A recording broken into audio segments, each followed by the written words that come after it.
Bismillahirrahmanirrahim. Yang terhormat Ibu Kepala Sekolah SDN 3 Pasangrahan, yang terhormat Bapak Ibu Guru SDN 3 Pasangrahan, serta CGP Ibu Fitri Auliani Kusuma SPD. Assalamualaikum warahmatullahi wabarakatuh.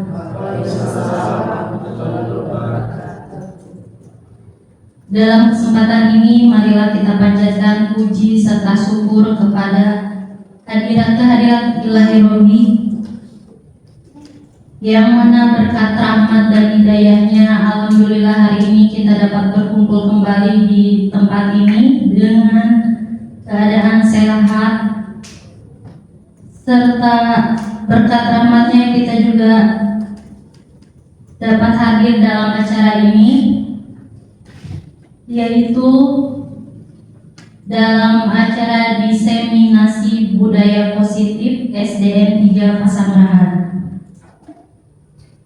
Tidak lupa sholawat serta salam semoga selalu tercurah limpahkan kepada junjungan kita semua, yakni Habibana wa Nabiyana Muhammad Sallallahu Alaihi Wasallam. Perkenankan saya akan membacakan susunan acara untuk hari ini, yaitu yang pertama pembukaan, yang kedua sambutan dari kepala sekolah, yang ketiga doa, yang keempat menyanyikan lagu Indonesia Raya, yang kelima pemaparan mengenai diseminasi budaya positif, dan yang terakhir tutup. Untuk yang pertama pembukaan, marilah kita bersama-sama membuka acara hari ini dengan membacakan basmalah secara bersama-sama. Bismillahirrahmanirrahim. Acara selanjutnya yaitu sambutan dari Kepala Sekolah SDN 3 Pasangrahan kepada Ibu Imas SPD SD. Dipersilahkan.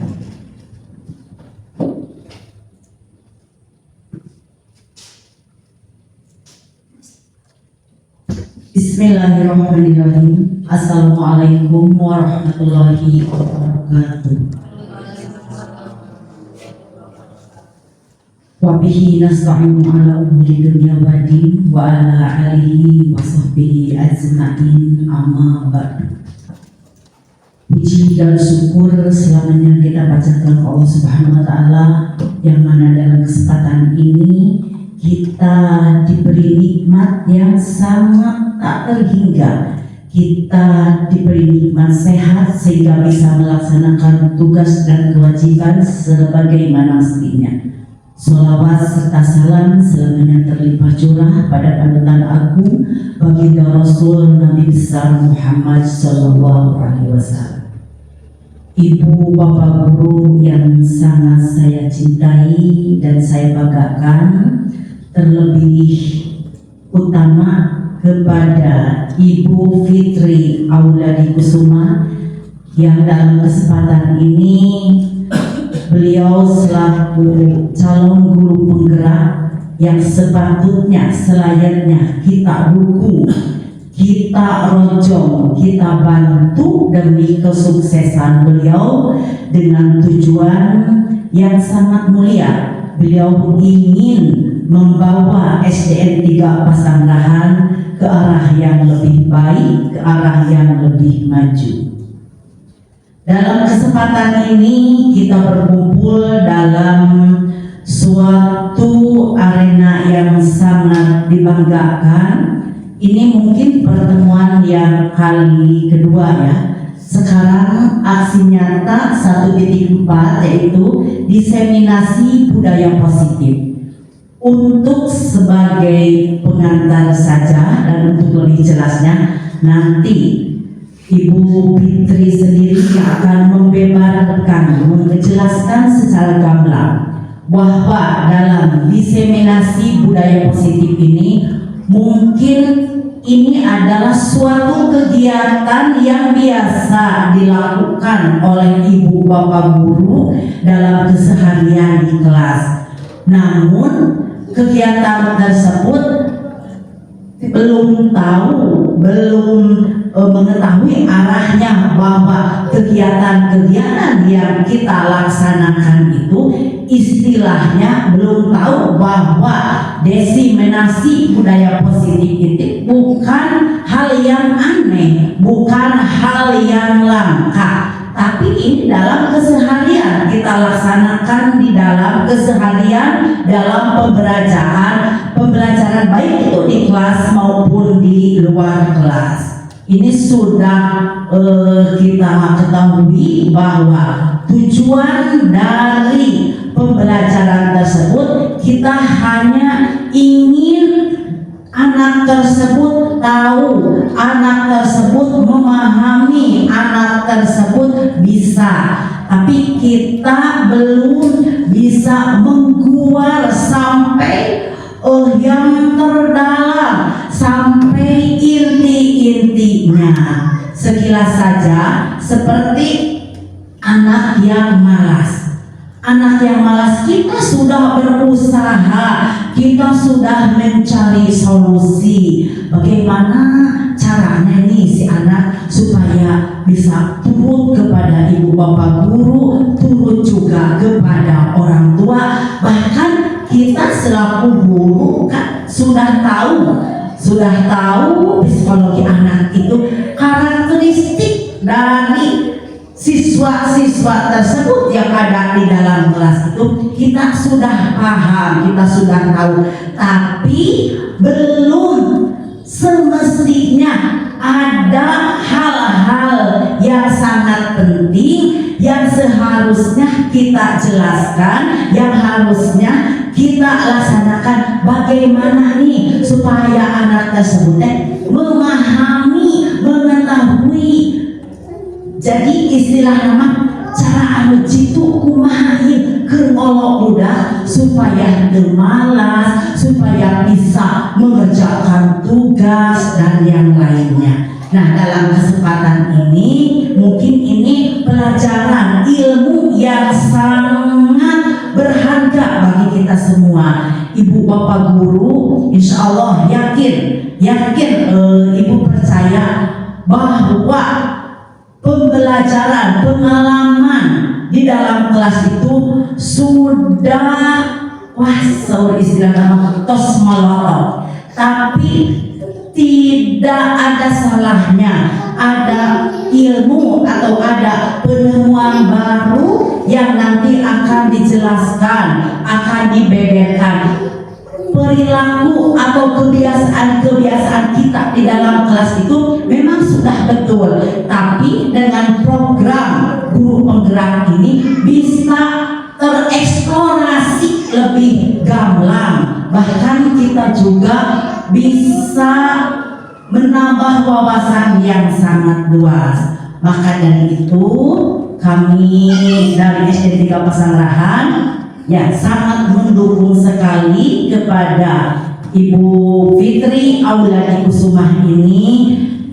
Beliau menggebrak sebagai calon guru penggerak. Yang namanya penggerak berarti tidak ada yang diam, tidak ada yang berleha-leha. Di dalam guru penggerak tidak ada hal yang sulit, tidak ada hal yang tidak bisa. Insya Allah semua bisa, semua akan terwujud. Dengan satu catatan, kita bisa bekerja sama bahu membahu, memberi dukungan, insya Allah itu akan terwujud. Ya, rupanya sekedar sambutan. Mohon maaf kalau ada salah kata atau kekurangan. Insya Allah nanti kita akan mendengarkan langsung bagaimana nih budaya positif yang sebenarnya yang selalu yang harus diterapkan dalam pembelajaran kita, dalam pembelajaran sehari-hari. Billahi taufiq wal hidayah. Wassalamualaikum warahmatullahi wabarakatuh.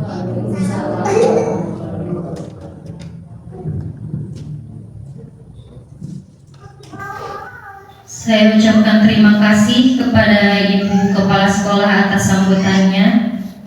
Untuk acara selanjutnya yaitu doa kepada Ibu Hajah Cincin Cintawati SPD, kami persilahkan.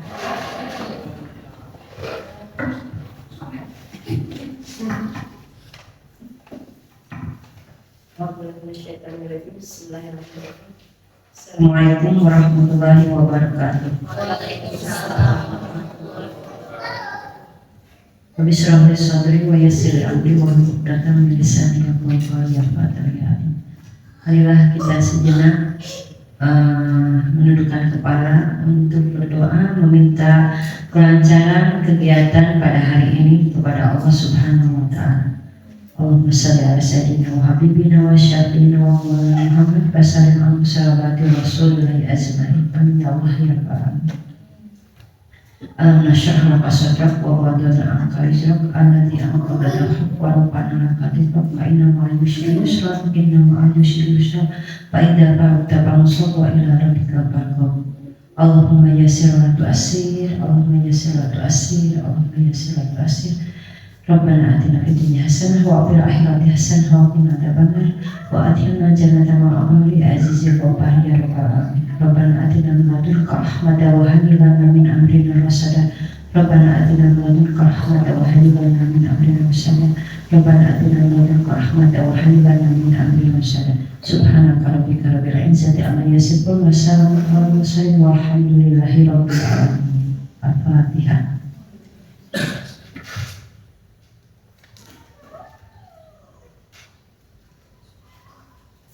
Assalamualaikum warahmatullahi wabarakatuh.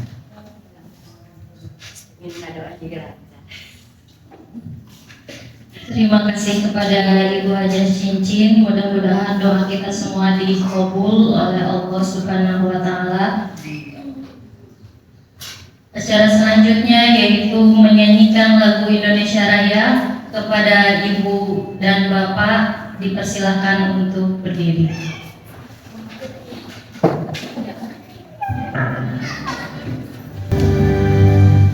Indonesia tanah airku, tanah tumpah darahku, sanalah aku berdiri, jadi pandu ibuku. Indonesia kebangsaanku, bangsa dan tanah airku. Marilah kita berseru, Indonesia bersatu. Hiduplah tanahku, hiduplah negeriku, bangsaku, rakyatku semuanya. Bangunlah jiwanya, bangunlah badannya untuk Indonesia Raya. Indonesia Raya, merdeka, merdeka, tanahku, negeriku yang ku cinta. Indonesia Raya, merdeka, merdeka, hiduplah Indonesia Raya. Indonesia Raya, merdeka, merdeka, tanahku, negeriku yang ku cinta. Indonesia Raya, merdeka, merdeka, hiduplah Indonesia Raya. Ibu Bapak dipersilakan untuk duduk kembali.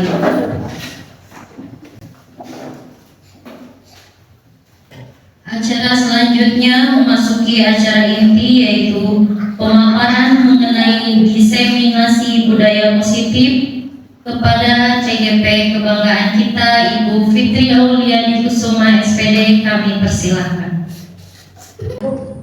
Assalamualaikum warahmatullahi wabarakatuh. Waalaikumsalam warahmatullahi wabarakatuh.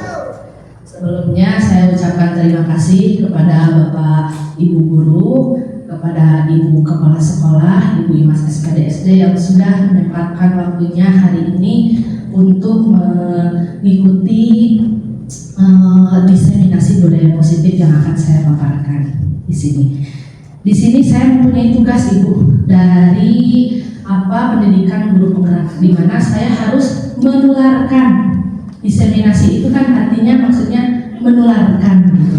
Namun bukan berarti saya di sini paling bisa, bukan berarti di sini saya paling pintar karena saya berdiri di depan Bapak Ibu sekalian. Tentunya Bapak Ibu di sini lebih senior, saya lebih membutuhkan lebih mempelajari lagi dari Ibu Bapak sebetulnya. Namun di sini karena tugas di mana saya di program guru penggerak mempelajari budaya positif ini modul 1.4 hampir selama 3 minggu. Namun di sini saya ditugaskan harus memaparkan kembali kepada Bapak Ibu yang lebih singkatnya begitu. Nah, di sini yang pertama ada salam dan bahagia.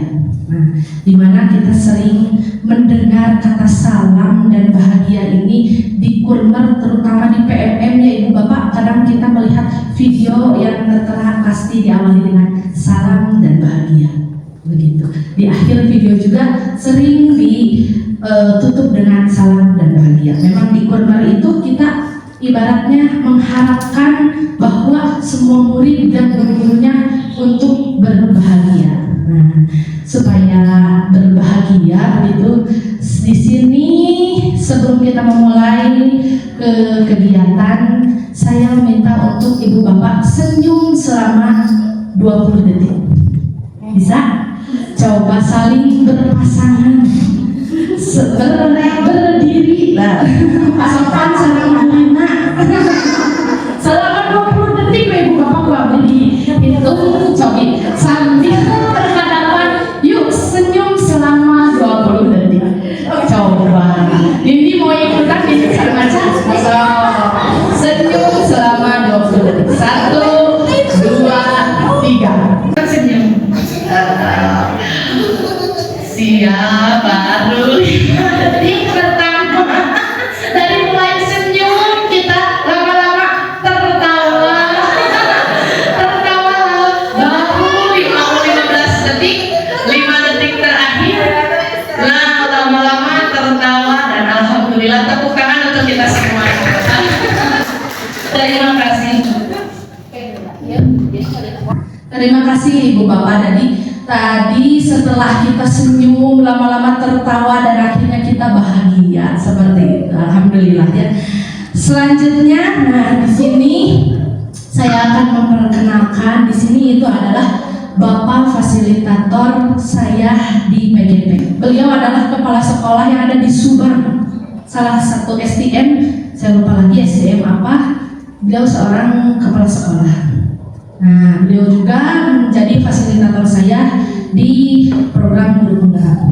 Yang selanjutnya di sini ada Ibu Restu Resminda yang kemarin datang ke sini. Ini juga sebagai pengajar praktik saya di program guru penggerak. Selanjutnya, sebelum kita memulai, kita buat dulu kesepakatan bersama. Di sini kesepakatannya sudah saya buat, namun apabila misalkan Bapak Ibu mau menambahkan atau mengurangi atau kurang setuju, boleh berpendapat. Yang pertama, apakah Bapak Ibu setuju HP-nya di silent? Setuju. Yang kedua, mengangkat tangan apabila ingin berpendapat.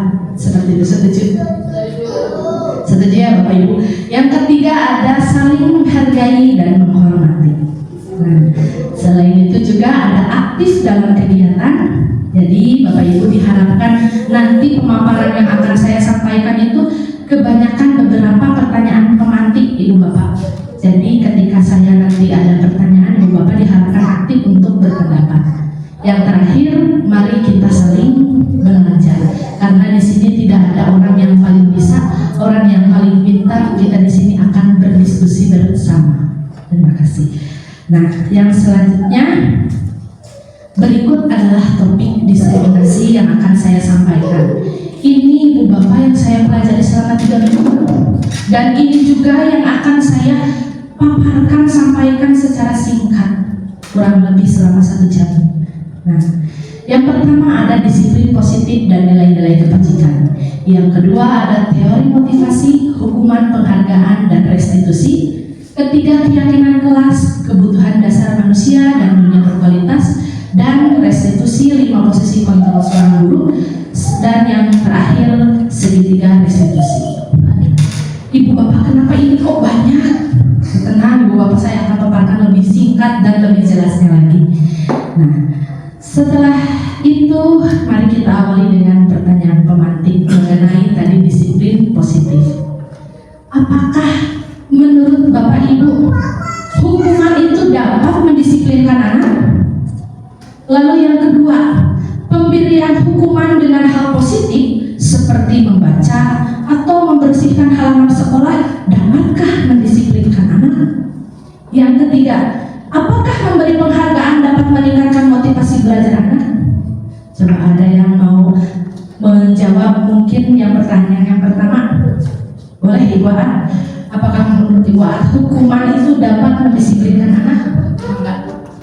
Bismillahirrahmanirrahim. Assalamualaikum warahmatullahi wabarakatuh. Saya akan menjawab pertanyaan yang pertama, yaitu apakah hukuman dapat mendisiplinkan anak? Menurut saya dapat, asal hukuman itu bersifat positif yang bisa anak yang tadinya nggak jadi disiplin menjadi disiplin.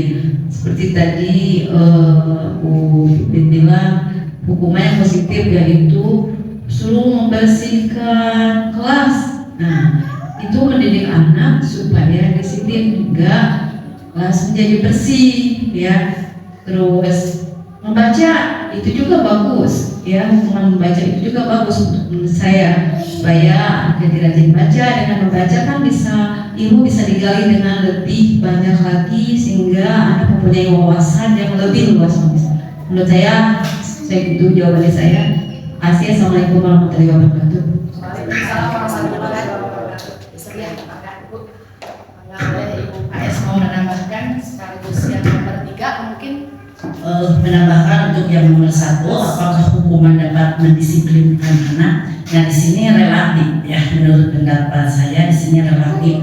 Dengan diberikan hukuman kepada si anak, kita tahu karakter si anak ini menyadari, dia paham, menerima. Tidak, misalkan si anak tidak mengerjakan tugas misalkan disetrap di depan, ya, dengan kaki diangkat, tangan pegang kuping dan sebagainya. Jadi untuk anak yang menyadari atas kesalahannya, mungkin itu akan menjadi efek jerah. Tapi untuk untuk anak yang bandel, lewat saja dihukum apapun, karena karakteristiknya mungkin anak itu berbeda, akan tetap saja, bahkan mungkin akan membuat perilaku yang lain yang selebihnya dari itu, mungkin itu, ya. Untuk yang terakhir, apakah memberi penghargaan dapat meningkatkan motivasi belajar anak? Nah, ini juga relatif, ya. Untuk anak yang berprestasi, mungkin ini menjadi suatu kebanggaan dengan adanya reward, dengan adanya penghargaan dari pihak sekolah atau ibu bapak guru, sehingga bisa memotivasi siswa yang lain, teman-temannya, untuk mengikuti. Si A bisa, si C juga harus mampu mengikuti. Mungkin itu saja. Yang lain. Mohon untuk pendapatnya, terima kasih. Bisa kita berikan tepuk tangan. Bapak Ibu, memang saya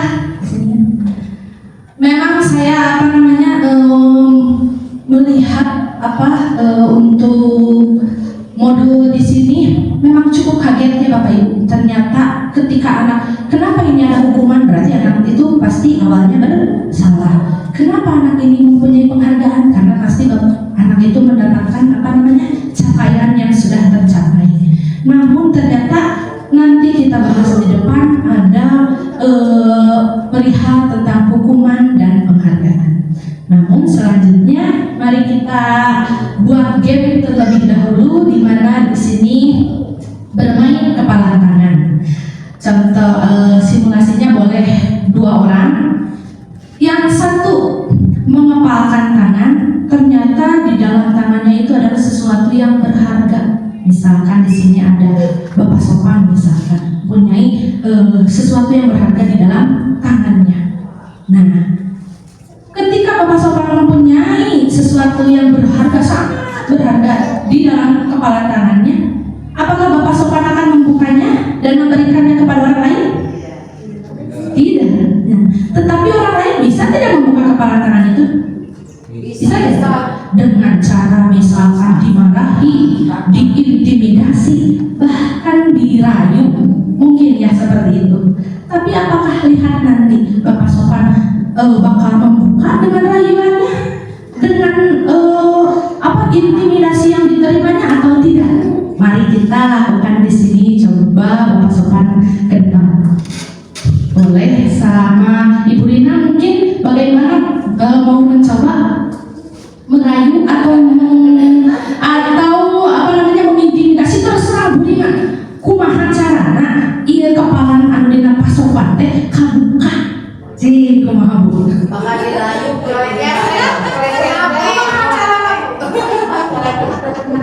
coba kepala tangan teh didiet cenah pasokan.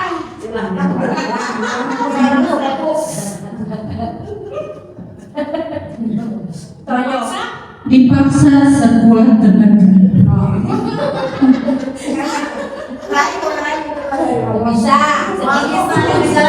Awas.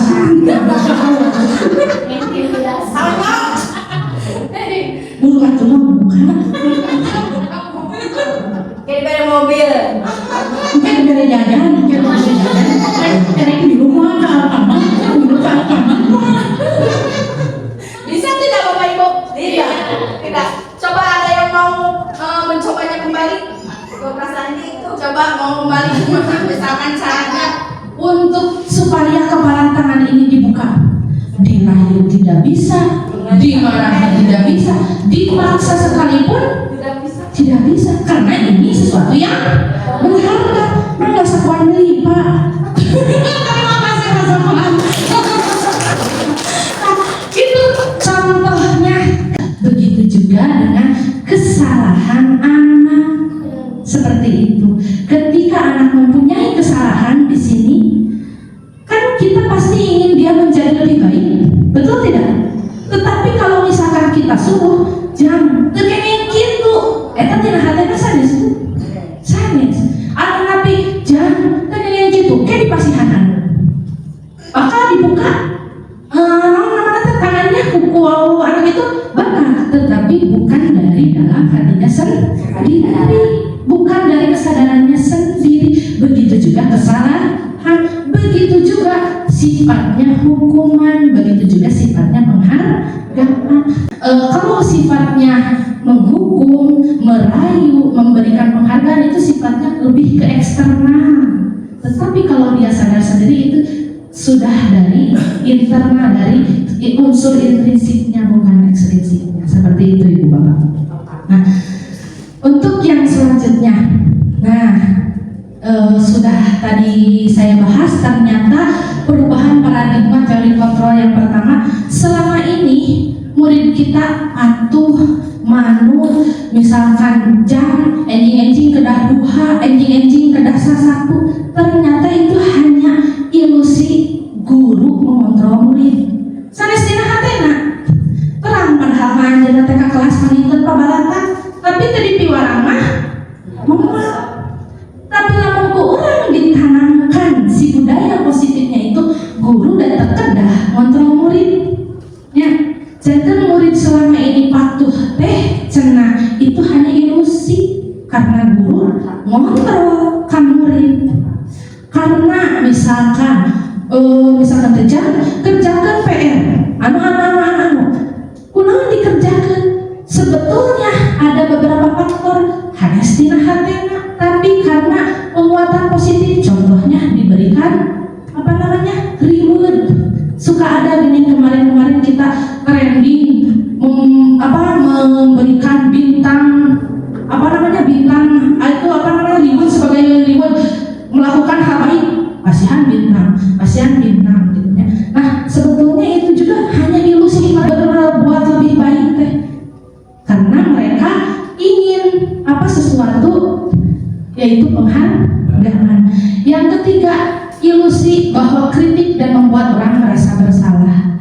Mungkin kita sering ya, mungkin saya juga sering pada awalnya merasa bersalah seperti ini ke anak. Jangan terasa sekolah dan ibu dicarikan UKS. Kayak gitu, kayak UKS sama, kayak apa maka salah ke ibu. Nah, jangan merasa si anak itu nurut karena kita menanamkan rasa bersalah ke anak seperti itu. Dan yang terakhir, ilusi bahwa orang dewasa memiliki hak untuk memaksa. Kita memang sebagai orang dewasa kadang anak itu nurut, nyarita terburu, saluran orang dewasa, khusus pakai nurut, gitu. Jadi bukan dalam hatinya sendiri seperti itu. Nah, yang selanjutnya, menurut Bapak Ibu, apakah makna dari kata disiplin? Pernahkah menerapkan kedisiplinan di kelas? Maka dari usaha Bapak Sopan, Bismillahirrahmanirrahim. Assalamualaikum warahmatullahi wabarakatuh. Izin saya untuk menjawab pertanyaan romantik nomor 1, yaitu menurut Bapak atau Ibu Guru, apakah makna dari kata disiplin? Nah, disiplin yang ada pada pikiran saya saat ini itu adalah peraturan atau tata tertib yang harus dilaksanakan atau ditepati oleh peserta didik tersebut atau kita sebagai manusia. Jadi disiplin itu alasannya dari menuruti peraturan.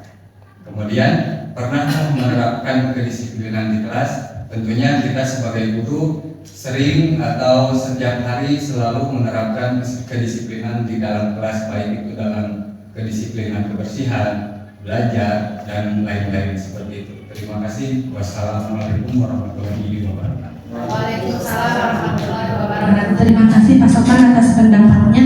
Menurut Bapak Sopan, disiplin itu adalah aturan. Dan pernahkah menerapkan kedisiplinan di kelas? Tentu saja kita sebagai guru sering menanamkan kedisiplinan di kelas. Namun ternyata apa makna sebenarnya dari kata disiplin? Disiplin di sini adalah bahasa Latin yang artinya belajar. Ternyata itu Bapak disiplin teh. Namun dalam budaya kita, makna disiplin dimaknai menjadi sesuatu yang dilakukan seseorang pada orang lain untuk mendapatkan kepatuhan. Dalam budaya kita padahal ada disiplin artinya belajar. Nah, sebagai pendidik, tujuan kita adalah menciptakan anak-anak yang memiliki disiplin diri, yang berperilaku pada nilai-nilai kebajikan dan memiliki motivasi intrinsik di dalam diri sendiri, bukan dari faktor ekstrinsik. Disiplin positif merupakan salah satu penerapan disiplin yang bertujuan menumbuhkan kesadaran serta memberdayakan anak untuk melakukan sesuatu tanpa sogokan, ancaman maupun hukuman. Itu yang dinamakan disiplin, cara Bapak Ibu. Jadi kita harus belajar dengan faktor intrinsik tanpa ada sogokan, ancaman maupun hukuman. Nah, di sini tadi di dalam disiplin kita harus menerapkan beberapa nilai-nilai kebajikan. Nilai-nilai kebajikan itu nilai-nilai apa? Nilai-nilai kebajikan adalah sifat-sifat positif manusia yang merupakan tujuan mulia dan ingin dicapai setiap individu. Dengan mengaitkan nilai-nilai kebajikan yang diyakini seseorang, maka motivasi intrinsiknya akan terbangun. Ini menurut Diane Gosen. Nah, itu ternyata nilai-nilai kebajikan. Nilai-nilai kebajikan yang ingin kita terapkan pada masa sekarang, terutama di dalam kurikulum merdeka, yaitu profil pelajar Pancasila. Nilai-nilai ini Ibu yang ingin dituju ke orang. Kenapa kita menerapkan disiplin positif? Karena ingin menerapkan, karena ingin tujuannya adalah profil pelajar Pancasila. Yang pertama, Coba Bapak Ibu, adakah yang sudah tahu lagunya? Tepuk-tepukannya kepada anak-anak, karena di SD kita kurikulum merdeka, mungkin ada yang sudah tahu, ada yang belum. Coba yang belajar Pancasila, beriman dan bertakwa pada Tuhan Yang Esa dan berakhlak mulia, berkebinekaan global, gotong royong mandiri, kreatif dan bernalar kritis. Ternyata ada 6 elemen, 6 nilai-nilai kebajikan yang ingin diterapkan oleh pemerintahan kita. Nah, Bapak Ibu di sini setelah kita mengetahui nilai-nilai kebajikan, yang selanjutnya di sini ada pertanyaan lagi. Karena saya membuat susunan ini dengan beberapa pertanyaan. Sebagai seorang guru, saat Anda hadir mengajar di kelas tepat waktu, motivasi apakah yang mendasari tindakan Anda? Apakah Anda datang tepat waktu karena tidak ingin ditegur oleh ibu KS? Ataukah Anda ingin mendapatkan penghargaan sebagai guru berprestasi? Atau Anda ingin menjadi orang yang menghargai waktu, menghargai dirinya sendiri sebagai teladan bagi murid-murid Anda, sebab Anda percaya bahwa tindakan Anda sebagai guru pasti akan dicontoh oleh muridnya. Ketika Bapak Ibu datang ke sekolah, mana yang memotivasi dan mendasari tindakan Ibu Bapak? Mangga beli hayang pada. Nah, ya Ibu Rina mangga. Mungkin Ibu Rina yang sering datang sekolah paling pagi. Bagaimana Bu? Apakah Ibu takut kepada Bu Imas? Assalamualaikum warahmatullahi wabarakatuh. Saya akan mencoba menjawab pertanyaan tadi. Kenapa saya datang pada awal waktu? Itu untuk menghargai waktu dan untuk memberikan contoh kepada siswa supaya siswa tidak datang kesiangan dan untuk mempersiapkan diri sebelum masuk ke dalam kelas. Mungkin seperti itu. Terima kasih untuk Bu Rina, memang sudah menjadi habit mungkin ya, punya kebiasaan buat ibu datang ke sekolah memang harus pagi gitu, tapi kita juga memang pagi-pagi ya Bu ya, tapi Ibu Rina ternyata kadang paling pagi datang ke sekolah. Nah, gitu, tepuk tangan, terima kasih untuk Bu Rina. Ya. Nah, ternyata memang apa yang sesuai yang kita tindakan kita selama ini memang harus datang dari diri sendiri. Nah, untuk selanjutnya di sini ternyata motivasi perilaku manusia itu ada 3 Bu. Tadi ya yang Bu Rina, motivasi perilaku manusia teh untuk menghargai diri sendiri karena Ibu Rina mungkin mengetahui dan ingin menerapkan nilai-nilai kebajikan. Selain menghargai diri sendiri, ternyata motivasi perilaku manusia teh menurut dia dosen ada 3. 1, menghindari ketidaknyamanan dan hukuman.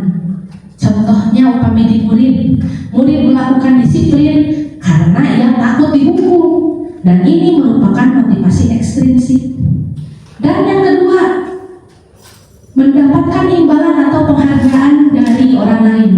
Murid melakukan disiplin diri karena ia ingin mendapatkan imbalan. Ini pun merupakan motivasi ekstrinsik. Tetapi yang dilakukan oleh Bu Rina tadi, ini adalah nilai-nilai kebajikan dalam menghargai diri sendiri. Contohnya, murid melakukan disiplin karena dia sadar akan nilai kebajikan dirinya, dan ini merupakan motivasi intrinsik dari dalam. Nah, untuk selanjutnya di sini ada pertanyaan pemantik lagi. Apa yang akan Bapak Ibu lakukan jika ada murid yang melanggar peraturan yang sudah ada? Apakah Bapak Ibu akan memberikan hukuman, konsekuensi, atau restitusi? Nah, coba Ibu Bapak ada yang mau menjawab? Ibunya barangkali pernah tidak muridnya melanggar peraturan yang sudah ada?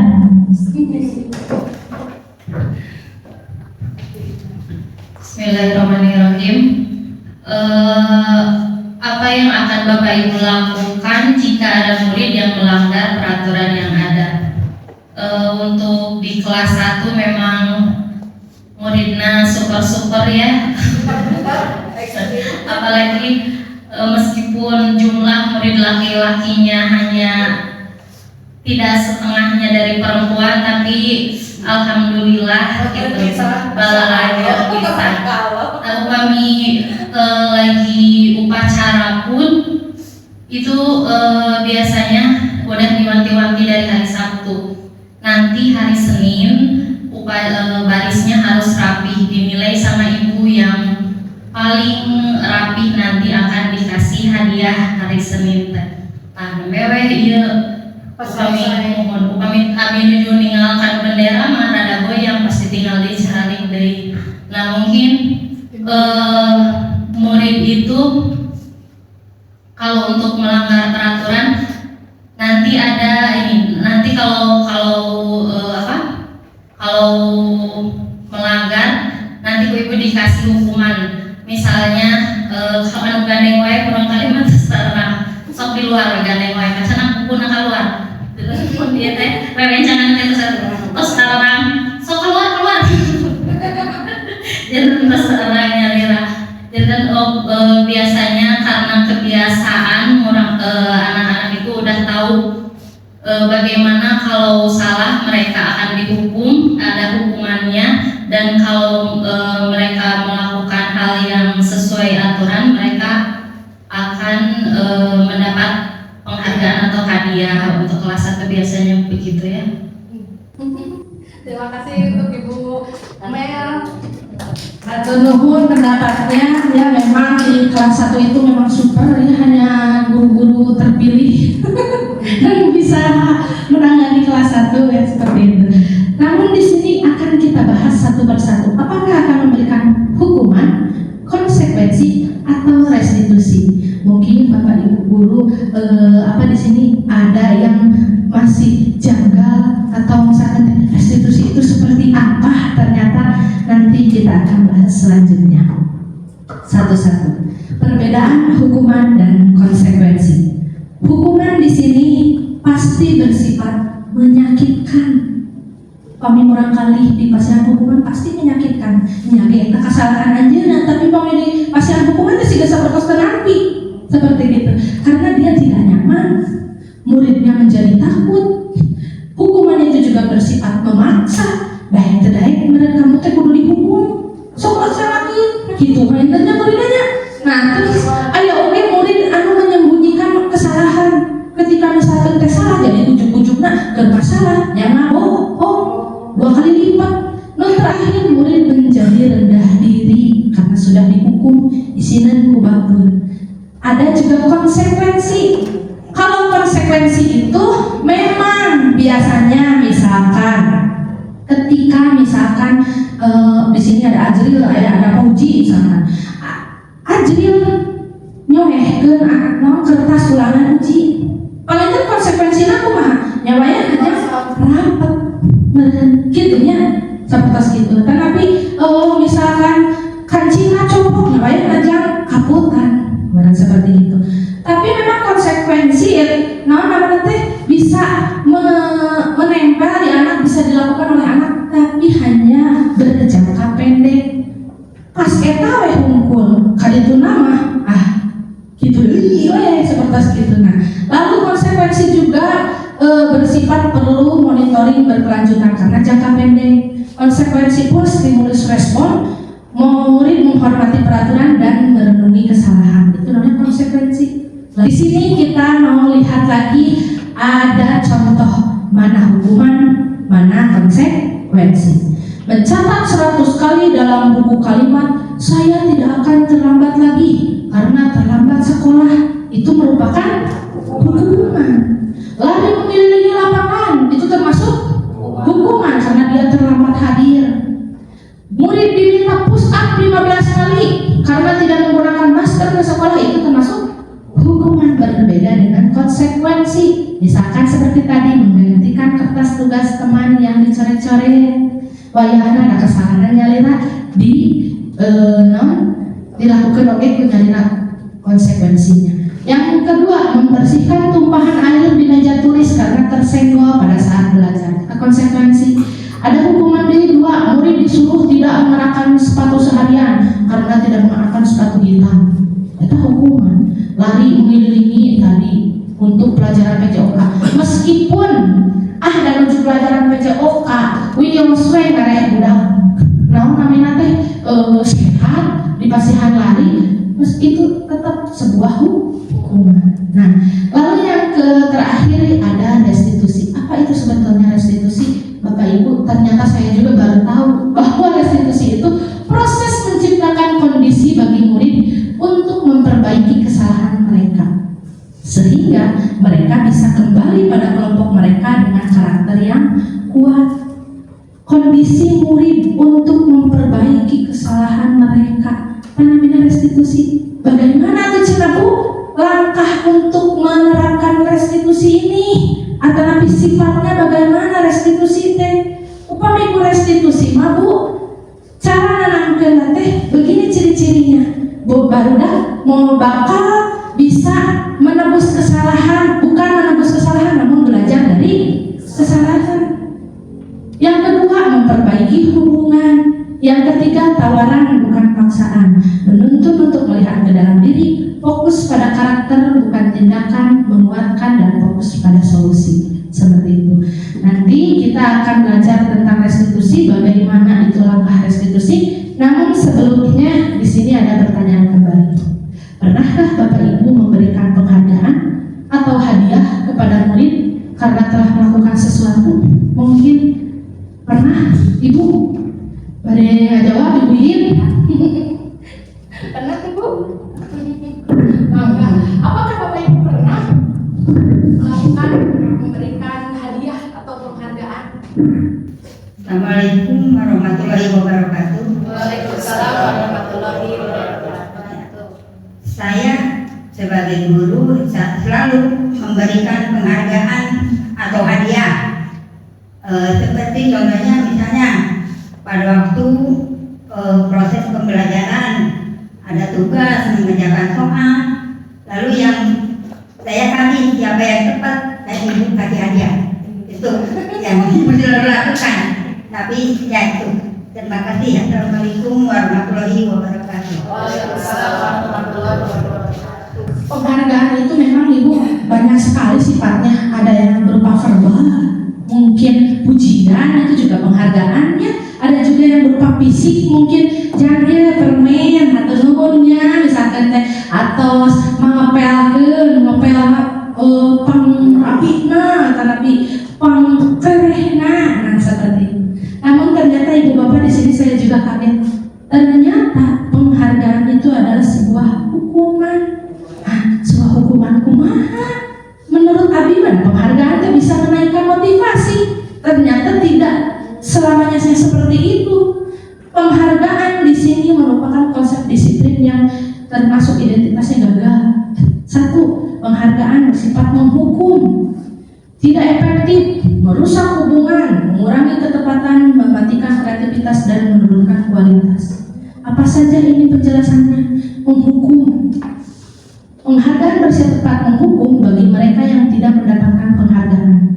Misalnya dalam sistem ranking, apalagi di Kurban sekarang kan ranking itu tidak boleh ya Bu ya. Nah, mereka yang mendapatkan ranking kedua akan merasa paling dihukum. Sarung anu ka ranking hiji, anu ranking 2. Tapi kalau misalkan sifat rankingan itu ditiadakan, orang-orang akan merasa mereka sepakat, gitu. Tidak menimbulkan rasa iri juga. Nah, tidak efektif. Jika kita memberikan suatu penghargaan untuk melakukan sesuatu, maka kita akan terus-menerus seperti itu. Ibaratnya misalkan, yang ending misalkan tes sajajar saha nupang bersihna, ibu pasang permen. Ending teh misalkan teh dilakukan, tapi abis itu masih penghargaan hilang. Ending teh mau mana dan dari pasihan karena memang kurang efektif. Jadi baru dapat nurut karena meminta sesuatu dari penghargaan. Nah, lalu yang kedua merusak hubungan. Tadi membuat orang merasa iri. Nah, sebagian dari mereka akan menyukai orang yang diberikan penghargaan tapi sebagian orang lain akan merasa iri dan juga mengurangi ketepatan. Banyak yang mendapat penghargaan ternyata tidak diam, jawabannya kurang tepat. Memang mendapatkan penghargaan tapi ternyata kita kurang tahu penghargaan itu apakah benar, pengen anjeuna atau napi kumaha kan orang keterangan. Karena saya dikasih penghargaan, berarti pengen batur misalkan seperti itu, apalagi misalkan kita perlombaan, ada yang bermain curang, misalkan ada yang merepot. Jadi penghargaan itu terutama di kelas itu bersifat mengurangi ketepatan, dan yang terakhir juga menurunkan kualitas. Di mana misalkan berhenti, itu penghargaannya, kualitasnya juga pasti bakal menurun. Penghargaan berhenti, mematikan kreativitas. Memang ini penelitian menunjukkan bahwa pekerjaan seni atau sebuah perusahaan setan menjadi kurang kreatif bila dijanjikan sebuah hadiah atau penghargaan. Jadi dengan lomba oke, namun misalkan nyimpleng juara hiji hadiah mobil saya kreativitasnya kurang ayat. Tapi namun tidak sadar dari dirinya sendiri untuk mengembangkan kreativitas, pasti insya Allah bakal luar biasa hasilnya. Seperti itu. Nah, untuk yang selanjutnya lagi, Bapak Ibu guru yang hebat, mengapa kita memakai helm saat berkendara? Apakah takut ditilang polisi atau untuk keselamatan kita? Utama takut sih pasal ini. Assalamualaikum warahmatullahi wabarakatuh. Saya akan menjawab tentang pertanyaan pemantik Bapak atau Ibu guru yang hebat. Mengapa kita memakai helm saat berkendara? Apakah takut ditilang polisi atau untuk keselamatan kita? Mungkin untuk yang pertama untuk keselamatan. Yang kedua takut ditilang, karena ditilang itu kita harus mengeluarkan kita jadi punishment gitu, dapat hukuman untuk itu semua. Begitu mungkin jawaban dari saya. Wassalamualaikum warahmatullahi wabarakatuh. Bangun Bapak Sandi atas pendapat dan jawabannya di sini. Memang yang pertama kita pakai helm untuk keselamatan. Yang kedua memang dan kita tidak ngomong pasti di jalan siul ke polisi. Nah ini korban penembakan. Nah sekarang selanjutnya, seperti murid kita, balik lagi ke murid. Seseorang akan lebih tergerak, bersemangat untuk menjalankan keyakinannya.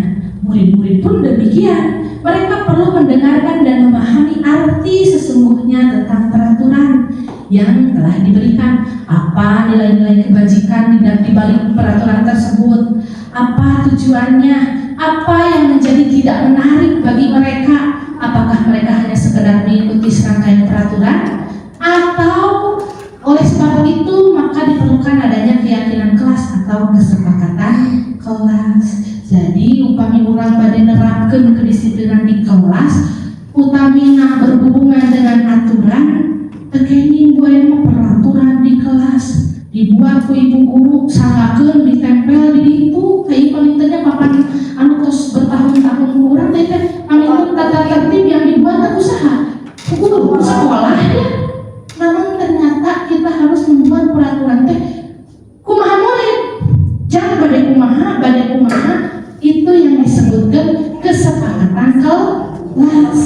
Nah, saya juga baru menerapkan Ibu Bapak, sengaja tidak dilepas ini kesepakatan kelas di kelas 5. Di sini memang sebetulnya sudah dibuat dari awal juga, di sana sudah ada kontrak belajar. Namun karena harus didokumentasikan makanya kemarin dibuat lagi seperti itu. Ini kesepakatan kelas 5 yang telah kami buat kemarin. Bagaimana langkahnya dan apa itu kesepakatan kelas akan kita bahas selanjutnya. Nah, kenapa atuh Bu? Berkudu keyakinan kelas, tidak peraturan kelas saja. Nah, keyakinan sama peraturan teh benten. Nah, jawabannya ada di sini. Peraturan kelas yang kita harapkan di sini di sekolah adalah sekolah itu lingkungannya berbudaya positif. Tangtos wae dilebetna teh lingkunganna oge positif.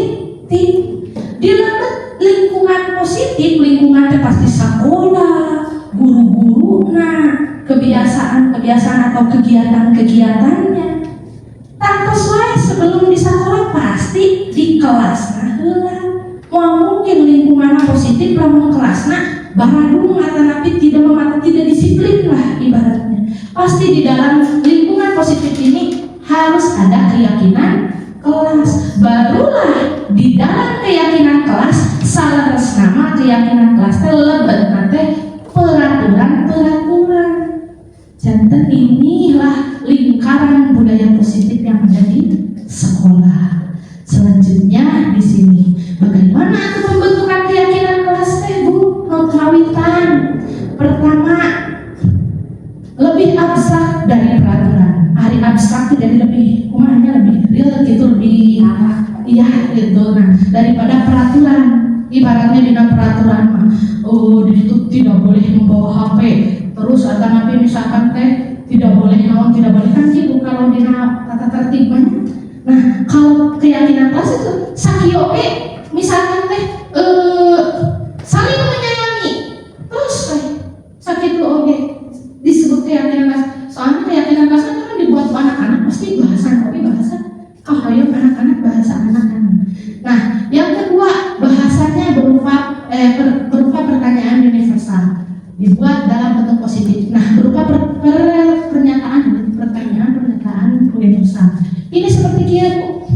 Pertama, kurang kali tadi pas yang sticky note abdi. Sok tuliskeun jang hoyong aturan naon wae nu aya di sakola teh. Ieu bahasa kurang kali ngerapu di dieu teh. Harus membuang sampah, pakai baju yang rapih cenah. Teras di dia aya oge tidak boleh berantem, tidak boleh mengejek. Baju tidak berantakan, kita harus disiplin. Banyak ini kata-kata anak-anak seperti ini. Dia yang menentukan peraturannya, oge konsekuensinya. Henteu ti abdi, tapi timurang kali cuma dibuat oleh siswa dan guru secara bersama. Setelah dibuat murang kali mapan di dia tidak boleh naon, maka ku abdi didamel kalimatnya menjadi lebih positif, tidak boleh berantem. Nyari ku abdi tadi hijikeun ka dieu harus saling menghargai dan menghormati. Dipahami ke anak bahwa saling menghargai dan menghormati itu di dalamnya ada tidak boleh berantem, tadi tidak boleh mengejek, oge saling menghargai teh ka guru sami. Pami utamina nuju nerangkeun tidak kedah kumaha. Dan arti saling menghargai di kelasnya sanes murid bungkul aya oge guru sapertos gitu. Nah, yang selanjutnya katanya teh harus sedikit saja agar mudah diingat. Nah, sesuai dengan kondisi kelas agar mudah diterapkan, semua warga kelas dilibatkan saat membuat. Itu langkah-langkah untuk membuat keyakinan kelas. Maka Bapak Ibu sekarang pamit pas di awal semester, utamanya keyakinan kelas ini memang bagusnya di awal semester gitu Bu. Nah, terakhirnya itu supaya ada semangat anak-anak itu abdi teh dipasihan tanda bahwa dia menyetujui kesepakatan kelas ini. Selanjutnya, nah ini kegiatan membuat keyakinan kelas yang saya terapkan di sekolah. Ini anak-anak menempelkan pendapatnya, lalu saya buat peraturan ini menjadi kalimat yang lebih positif. Ini meresmikan keyakinan kelas di sini. Nah, untuk selanjutnya ini adalah umpan balik dari siswa. Assalamualaikum, saya bukan murid kelas 5 SDN 3 Pasarahan. Kemarin kami sekelas bersama Ibu Fitri telah membuat keyakinan kelas bersama. Keyakinan kelas dibuat dan disepakati oleh kami bersama. Saya merasa senang diberikan kebebasan dalam membuat peraturan serta konsekuensi yang akan dilakukan. Sedang dalam kesepakatan keyakinan kelas yang telah kami buat, kami mendainya dengan mencap dan jempol. Assalamualaikum warahmatullahi wabarakatuh. Itu umpan balik dari siswa. Ternyata siswa merasa lebih senang, bebas mengamal peraturan serta konsekuensi yang akan diterima olehnya. Nah, lanjut selanjutnya, kenapa murid harus merasa senang? Kenapa murid harus merasa bebas? Ternyata setiap manusia itu mempunyai kebutuhan dasar. Di dalam program guru penggerak menurutnya ada 5 kebutuhan dasar manusia. Yang pertama, manusia itu kebutuhannya bertahan hidup. Yang kedua, harus menerima kasih sayang dan rasa diterima, penguasaan, kebebasan, dan kesenangan. Ini adalah kebutuhan dasar manusia. Tadi tertanam dalam pembentukan kesepakatan kelas. Mereka senang, mereka bebas, mereka pun merasa disayangi dan rasa diterima. Karena peraturannya dibuat ku anjeunna, konsekuensinya oge ku anjeunna. Jadi anjeunna abdi teh kedah hukum bila mana misalkan melanggar, anjeunna tos terang naon anu kedah dilakukeun sapertos itu. Nah, untuk selanjutnya, apakah Bapak Ibu apa yang akan lakukan ketika murid selalu melanggar aturan dan keyakinan kelas yang ada? Apakah pada dibiarkan, dinasehati, atau nanti dihukum? Menurut Bapak Ibu, coba pilih pada ayah mau ngajawab. Bu Haji, mana? Jika melihat murid selalu melanggar aturan keyakinan kelas, pada dikumaha Bu Haji? Bismillahirrahmanirrahim. Apa yang akan Ibu lakukan jika melihat murid selalu melanggar aturan atau keyakinan kelas yang ada? Membiarkan saja, menasehati, atau menghukum? Yang pertama, dinasehati dulu. Dinasehati dulu kan ini diberitahukan keyakinan kelas itu kan dibuat oleh kamu sendiri. Nah, hukumannya atau setelah dinasehati masih saja begitu, kemudian dihukum, tapi hukumannya mungkin balik lagi ke anak. Jadi tadi kan tidak boleh dihukum ya, dihukum itu tidak akan bisa mendisiplinkan, kan harus dari hati sendiri. Nah, balik lagi ke anak yang menghukum tersebut. Nah, itu dilihat dulu apa yang dilanggarnya itu, apa nomor poin-poin berapa yang tadi sudah disepakati keyakinan kelas, yang melanggar itu dibuat oleh siapa? Misalnya Sandi, membuat keyakinan kelas. Sandi itu misalnya membuang sampah, tidak boleh membuang sampah. Nah, terus Mel itu kan misalnya ya, Neng Mel itu melanggar yang membuang sampah sembarangan. Balik ke Sandi, coba Sandi kan yang buat itu aturan itu keyakinan kelas. Coba Sandi apa hukumannya buat yang melanggar tersebut. Jadi bukan oleh ibu guru yang menghukumnya, tetapi balik lagi yang membuat keyakinan tersebut. Ya, terima kasih. Terima kasih untuk pendapatnya. Memang betul, yang pertama kita harus menasehati, dan yang kedua harus mengingatkan mungkin ya peraturan yang sudah dibuat serta konsekuensi yang akan dilakukan. Nah, langkah itulah yang disebut segitiga restitusi, Ibu Bapak. Segitiga restitusi. Mana ya? Nah, segitiga restitusi. Segitiga restitusi ini seperti apa Bapak Ibu? Yang barusan Kubu Haji dipaparkan. Namun mungkin memaparkannya harus sesuai langkah. Di segitiga restitusi ini ada 3 langkah, Bu. Yang pertama, kita harus menstabilkan identitas. Ketika tadi contohnya Bu Mel yang melanggar, harus distabilkan dulu identitasnya. Ibu misalkan teh Bu Mel, apakah Bu Mel merasa membuang sampah itu salah? Stabilkanlah identitasnya. Terus memang setiap orang pasti pernah melakukan kesalahan gitu. Namun mari kita perbaiki. Langkah yang kedua setelah menstabilkan identitas, validasi tindakan yang salah. Validasi tindakan yang salah harus dili. Kesalahan Bu Mel tadi yang mana? Termasuk apakah melanggar kesepakatan kelas? Apakah melanggar dari norma nilai-nilai kebajikan? Nilai-nilai kebajikan yang mana? Berarti yang tidak menjaga. Nah, seperti itu. Selanjutnya, setelah kita memvalidasi tindakan yang salah, kita yakinkan apa yang akan kita sepakati terus. Sok atuh bumi atau pemitaran salah, bumi pada di mana? Terserah ya mah. Kadang orang kali mah yang ngajawab, abdi terus abi mah ayeuna bade ngadamel poster we atuh di luar ditempel-tempel jagalah kebersihan gitu bagus seperti itu. Kumaha kali bade naon anu dilakukeun. Kumaha mun misalkan urang kali naon ngawalna kasaingan moal insyaallah Bu upami ku urangna dienakeun mati ngawitan dugi ka akhir insyaallah manehna bakal jugrung maos weh anjeunna teh salah seperti itu namanya segitiga restitusi. Nah, untuk di sini kita sebagai guru, nah untuk menerapkan segitiga restitusi tadi ada 5 posisi kontrol yang diterapkan oleh Bu Haji tadi dengan langkah segitiga restitusi itu ada pada tahap manajer.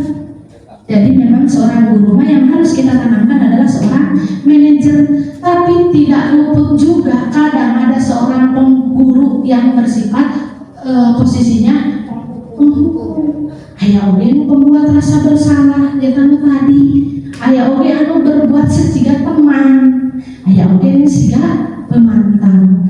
Di antawis anu ieu pilih ibu bapak hoyong nikah namun perbedaanna mangga cuy bapak santri dikrik di sini.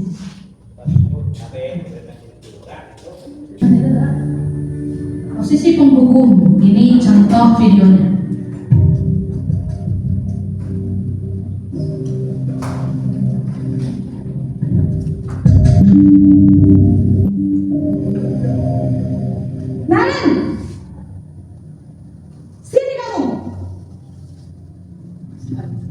Selamat pagi Bu. Selalu terlambat. Kamu deh pasti terlambat. Maaf Bu, saya Apa? Apa coba? Alasan kamu apa lagi? Kapan sih kamu tidak terlambat? Malas sekali ya kamu jadi anak. saya Dasar pemalas. Gak kapok-kapok sih kamu. Sudah berapa kali terlambat? Sana, kamu keliling lapangan basket 2 kali. kenapa saya harus ke lapangan basket Bu? Kenapa? Kamu melawan ibu. Berani-beraninya jawab. Sudah terlambat, berani jawab pula. Sekarang keliling lapangan basket 5 kali sekalian. Biar kapok. Cepat.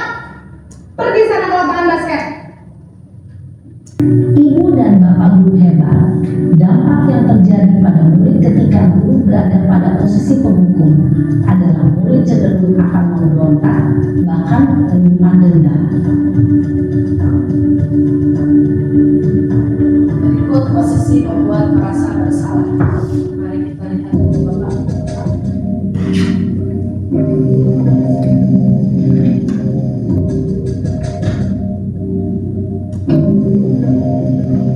Naren,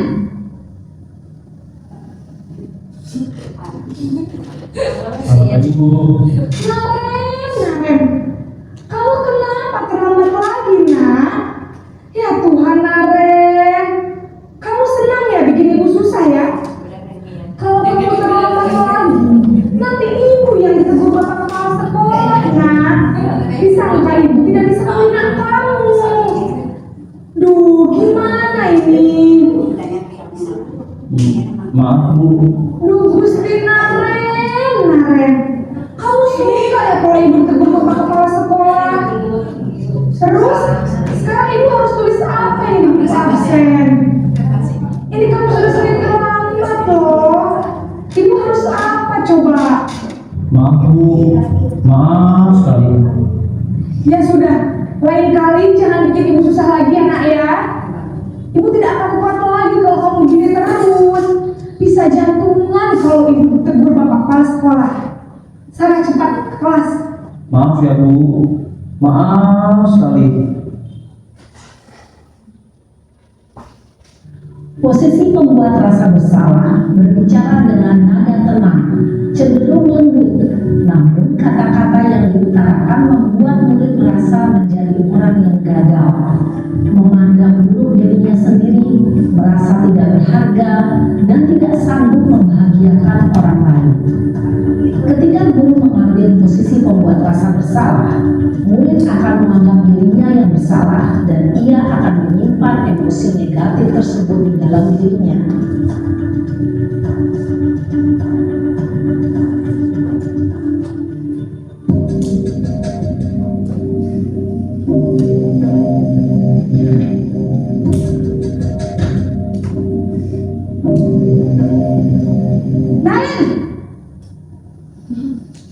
Selamat pagi Bu. Wah, sudah jam berapa ini nak? Terlambat lagi ya sayang. Iya Bu, habis ibu saya lupa bangunkan saya Bu.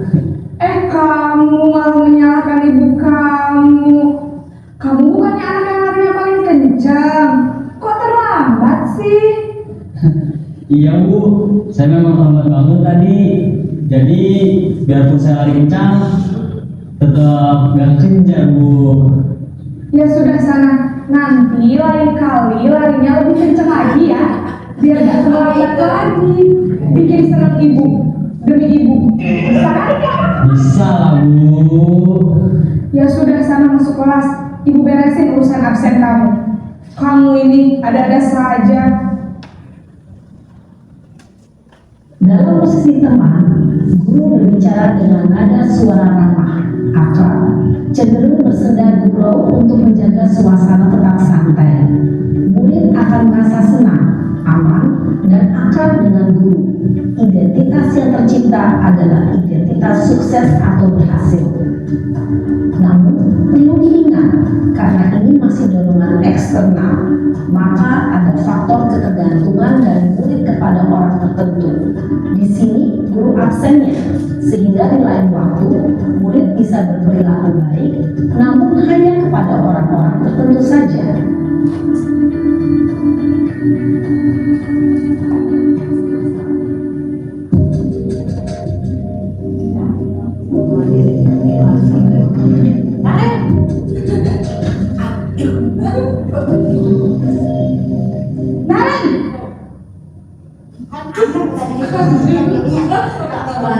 Selamat pagi Bu.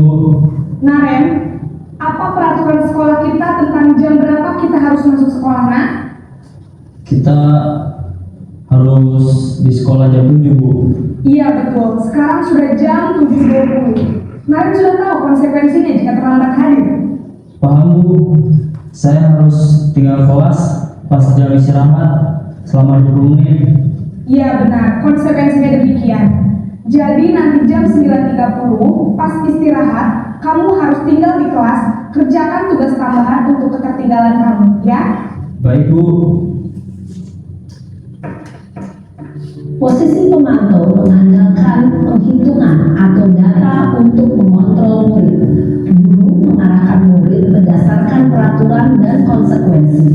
Seorang pemantau menunjukkan bahasa tubuh dan ekspresi wajah yang datar dan cenderung formal. Berikut posisi manajer yang seharusnya Ibu Bapak lakukan sehari-hari di sekolah.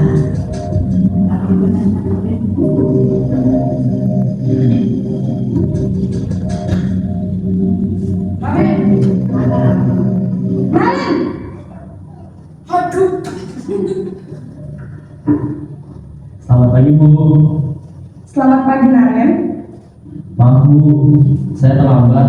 Iya, sekolah masuknya jam 7, sekarang sudah jam 7.20. Jadi sekarang bagaimana ini Naren? Maaf Bu, saya lupa setel alarm saya semalam. Baiklah, menurut kamu, keyakinan sekolah yang mana yang perlu kamu tingkatkan? Menghargai diri sendiri dan orang lain mungkin ya Bu. Setuju. Jadi, apakah Naren meyakini prinsip saling menghormati tersebut? Iya Bu, saya meyakininya. Apakah Naren bersedia memperbaiki masalah keterlambatan ini? Bersedia Bu. Bagaimana kamu akan memperbaiki masalah keterlambatan ini? Saya akan coba untuk tidak lupa menyetel alarm saya Bu. Baik, kalau Naren lupa menyetel alarm di rumah, ada orang yang kira-kira bisa bantu mengingatkan tidak? Ada Bu, kakak saya, Kak Emma. Ada lagi selain Kak Emma? Selain Kak Emma, ada ibu saya. Baik, jadi yang mengingatkan Naren adalah Kak Emma dan ibu kamu ya? Kira-kira akan mulai setel alarm kapan nih Naren? Setelah pulang sekolah, akan segera saya lakukan. Baik, jadi Naren akan setel alarm untuk bangun besok pagi dan akan diingatkan oleh kakak dan ibunda Naren ya. Ada lagi yang mungkin perlu dilakukan Naren agar tidak terlambat bangun lagi? Tidak ada, Bu. Baik, Naren. Terima kasih untuk kerjasama kamu. Sekarang kamu perlu kembali ke kelas untuk belajar. Baik, Bu. Terima kasih. Posisi manajer adalah posisi kontrol yang disarankan untuk membimbing murid memiliki sikap disiplin yang positif, yaitu murid yang mandiri, bertanggung jawab, dan dapat memecahkan masalah. Nah, itu begitu mungkin Ibu Bapak ilustrasi 5 posisi kontrol yang sudah diilustrasikan di dalam video. Yang pertama tadi ada posisi penghukum, yang kedua tadi ada apa? Setelah penghukum ada membuat kesal bersalah, yang ketiga ada teman, lalu ada juga pemantau dan apa namanya? Manajer. Nah, bisa kita lihat raut muka anak dari mulai penghukum dan sampai ke manajer berbeda. Kalau yang menghukum sama yang membuat kesal bersalah, anak nunduk terus nyebutnya dan asa ngarawaskeun teu enak gitu kan, jadi itu teu nyaman gitu, membuat rasa bersalah kan. Tapi berbeda dengan kalau kita menerapkan posisinya di manajer, apalagi yang ibu guru yang tadi ilustrasikan menerapkan segitiga restitusi. Langkahnya tadi yang 3. Iya. Nah, jadi kamu rangkali oge tentu saja bakal enakeun. Nah, untuk selanjutnya di sini juga sudah tadi segitiga restitusi juga sudah. Saya juga disuruh membuat kasus segitiga restitusi. Di mana di sini ada sekelompok anak yang mengejek anak yang lain seperti ini. Ilustrasi kasusnya berarti mengejek teman. Di sini saya mencoba menerapkan segitiga restitusi kepada anak. Segitiga restitusi yang pertama itu langkahnya tadi menstabilkan identitas.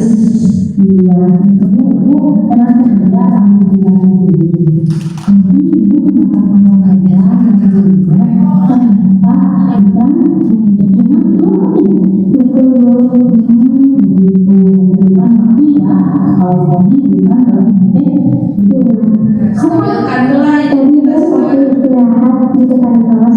Ditaruh sebelah.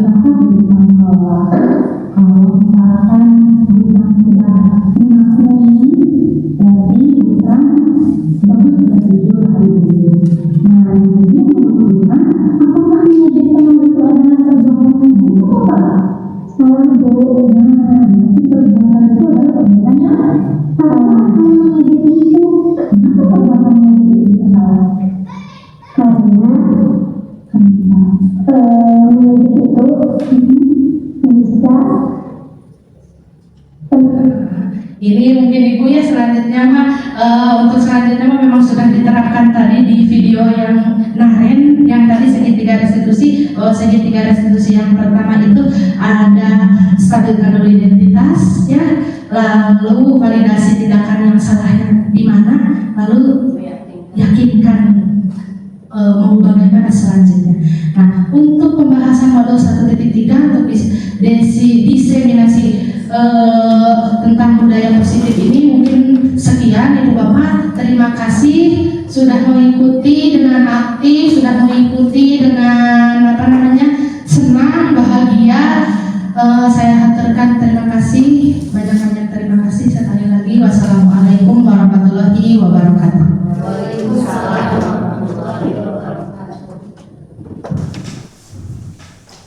Alhamdulillahirrahmanirrahim. Boleh berikan aplaus kepada Ibu Fitri Auliakusuma yang telah memaparkan mengenai diseminasi budaya positif. Kita banyak ilmu yang baru yang dapat kita terapkan untuk pembelajaran di kelas ya, karena sekarang zaman semakin modern dan juga anak-anak, apalagi sekarang kita mengajar anak-anak dalam Gen Z ya yang lebih baper katanya dan lebih agak-agak lebay. Jadi ada trik-trik yang baru yang khusus yang dapat kita pelajari dari inovasi pembelajaran yang barusan setelah kita pelajari bersama. Dari acara dari awal sampai akhir alhamdulillah telah terlaksana dengan lancar. Kita akhiri saja acara hari ini dengan mengucapkan alhamdulillahirabbil alamin. Kepada Ibu Fitri kita doakan semoga kegiatan-kegiatan selanjutnya diberikan kelancaran dan mendapatkan kesuksesan ya. Dan juga kita mendapatkan penularan juga ilmu untuk kita semua. Amin ya Allah ya Rabbal alamin. Demikian acara hari ini, kita tutup dengan bacaan hamdalah alhamdulillahirabbil alamin. Wabillahi taufiq wal hidayah. Wassalamualaikum warahmatullahi wabarakatuh.